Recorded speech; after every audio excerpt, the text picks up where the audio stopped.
V'yad oilom. Friends, let's take some tzedakahs, a coin, a bill, whatever you have, put it in the pushka together, hakel, and have in mind all those who need a Yeshua, all those who need a refuah, and we all need the ultimate Yeshua, the redemption, and how beautiful it would be that we should light now the menorah in the Beis HaMikdash itself. Chanukah, we are sure a few hours away from the lighting of the menorah. Some of you are already a few moments away. So I think it would be appropriate just now just to review a refreshing course about some of the practices, some of the laws related to Chanukah. First of all, as we know, men and women are obligated to light the Chanukah menorah during the 8 nights of Chanukah. But they can also just participate in the household menorah lighting. Children should be encouraged to light the menorah, but make sure they're safely placed. And the reason? For chinuch, for education, they should feel part of it. Not just in the Chanukah gelt, but in the actual lighting of the menorah. Where do we place it? Different customs. Many place it in the doorway. So when we place it in the doorway, it should be opposite the mezuzah on the right side, the menorah on the left side. So we're surrounded by the light and by the protection of the mezuzah. How high? It should be higher than a foot and lower than approximately a meter. This is the height of where the menorah should be placed if we do it in the doorway.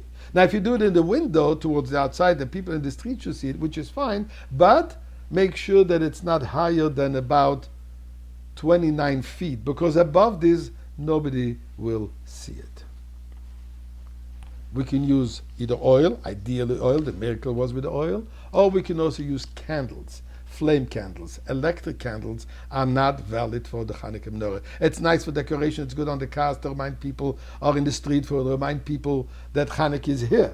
But to do the mitzvah, we actually must have either a flame from on an oil wick or a candle.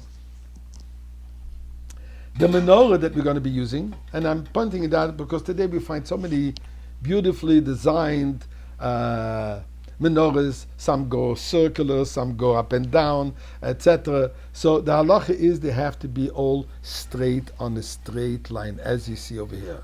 And they all have to be the same height, because all the candles have to be the same. The only one which is separate, which is different, is the one that we're using for the shamash, that we put either higher, or separate, or front, or back, wherever you put it, but this is the one which is separate. And now what is the shamash? The shamash is the one that when we're going to say the blessing, we're going to light the menorah. So first of all, as you see, we place the menorah facing you on your right side. This is the night, the first candle, we'll place one over here. We light a shamas, which means the servant, so to say, which is there to light the other candles, because we're not allowed to benefit. We can't light anything from an existing flame, so therefore we have the shamas, that this shamas is there to give whenever we need a flame, and the benefit that we have from it is from the light of the shamas. So we'll light the shamas, and then tonight, the first time, we will say the 3 blessings. The first one will say L'hadlik for the candling of the night of the candle of Chanukah.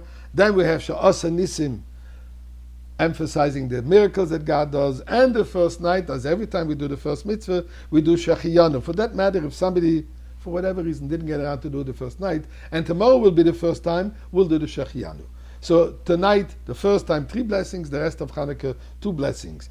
We light, once we said the blessings, we are going to light the first candle. I might as well point out now, tomorrow we're going to have 2 candles standing, and we're going to have a shamas, and the shamas could be any color, for that matter, any they could be any color. So we're going to light the shamas, we're going to say the blessings, and then once we said the blessing, we're going to first light the new candle and then the previous one. And so through we keep on going throughout the entire Chanukah. We add the first candle, we add a candle going from right to left, but the lighting is from left to right. So this is as far as the lighting of the candles are concerned. And as we just said, we don't we light the menorah.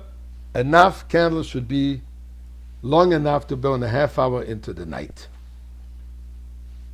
Women have a custom not to do any work during the half hour when the menorah is lighting. And this is to commemorate the fact that Yehudis were so strongly involved in the miracle of Chanukah, which we will discuss at the later day of this Chanukah, that is if Chas v'Shalom is still in exile. We also add the prayer Al Nisim during the services. We add the Hallel.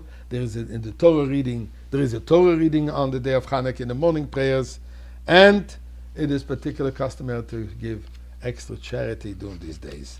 Obviously, no holiday without food. We have the potato latkes. We have the donuts. Basically, anything which is fried in oil to commemorate the miracle of the oil. May God help us, though, that we should celebrate this Chanukah with Mashiach in the Beis Hamikdash.